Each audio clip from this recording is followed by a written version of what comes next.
রামেশ্বরপুরে মিথ্যা মামলার প্রতিবাদে সংবাদ সম্মেলন, পুকুরে মাছ চুরি, এরপরে মিথ্যা হত্যা মামলায় নিরীহ মাহবুলের উপর একের পর এক হয়রানি, অভিযুক্ত সুরুজের দাপটে আতঙ্কে এলাকাবাসী। তথ্য ভিডিও চিত্রে আমাদের প্রতিনিধি মোহাম্মদ শাহবুল আলম।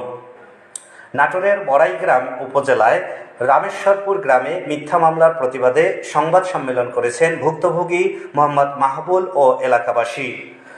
সংবাদ সম্মেলনটি অনুষ্ঠিত হয় বৃহস্পতিবার ৩রা জুলাই ২০২৫ সকাল ১০ ঘটিকায় বড়াইগ্রামের দাড়িকুর্শি বাবুপাড়ায়। সংবাদ সম্মেলনে মোহাম্মদ মাহবুল অভিযোগ করে, রিপোর্টার বাংলা টিভিকে বলেন, দীর্ঘদিন ধরে সুরুজ ও তার লোকজন রাতের আধারে আমার পুকুর থেকে মাছ চুরি করে আসছে। প্রতিবাদ করায় উল্টো আমার বিরুদ্ধে একের পর এক মিথ্যা মামলা দায়ের করছে।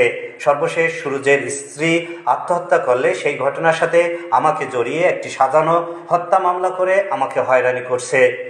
এ সময় তিনি আরও বলেন, ঘটনার রাতে আমি পুকুরে মাছ চুরি হওয়ার খবর পেয়ে প্রতিবেশীর ফোনে ঘটনাস্থলে যাই।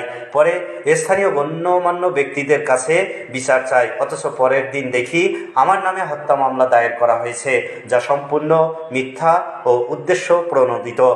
আমি ন্যায় বিচার চাই। এ সময় উপস্থিত এলাকাবাসী মোহাম্মদ মতিন, দাড়িকুর্শি বিল্লাল হোসেন ওয়ার্ড জামায়াতে ইসলামীর সভাপতি মোহাম্মদ আলহাজ, মোহাম্মদ সেলিম, মোহাম্মদ রুবেল, মোহাম্মদ সালমা, মোহাম্মদ বাবু, মোহাম্মদ শাহিন ও মোহাম্মদ সালাম সহ আরও অনেকেই রিপোর্টার বাংলা টিভিকে বলেন, সুরুজ দীর্ঘদিন ধরে চুরির সাথে জড়িত। সে এর আগেও চুরির মামলায় কারাভোগ করেছে। এখন নিরীহ মাহবুলকে ফাঁসিয়ে আবারও অপরাধ আড়াল করতে চাইছে। আমরা এর তীব্র প্রতিবাদ জানাই এবং মিথ্যা মামলা প্রত্যাহারের দাবি জানাই। আয়োজনে ভুক্তভোগী পরিবার ও রামেশ্বরপুর গ্রামের সচেতন জনসাধারণ।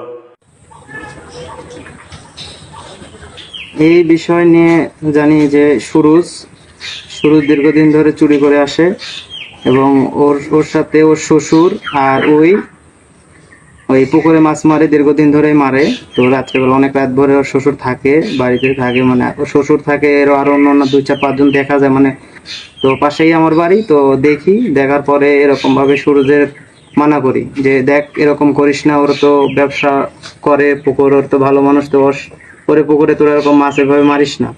পরে আমাকে হুমকি দেয়।